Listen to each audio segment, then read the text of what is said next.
Most students don't run out of time on the ACT English test, even though you have to answer 75 questions in 45 minutes, which is more questions per minute than any other test. The reason for this is because each question can be understood and answered relatively quickly.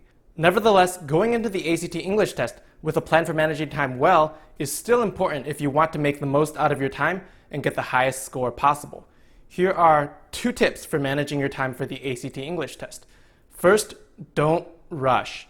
One of the main reasons why students get lower scores than what they are capable of is because they rush through the test and make silly mistakes. Silly mistakes are especially easy to make for the English test because many of the choices will look very similar to one another.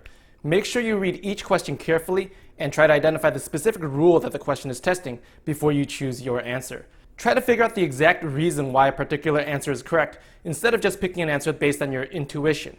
Second, you technically have 9 minutes per passage, but let's take away 45 seconds for bubbling. So 8 minutes 15 seconds divided by 15 questions for a passage means that you have about 33 seconds per question, or just over half a minute per question. But we recommend giving yourself at least a few minutes at the end of the English test to go over questions that you marked to go over again, which is a strategy that we'll go over in the next video. So try to answer each question within about 25 seconds to give yourself that extra buffer at the end of the test.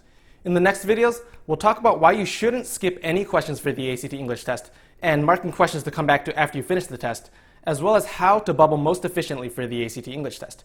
Make sure you watch them.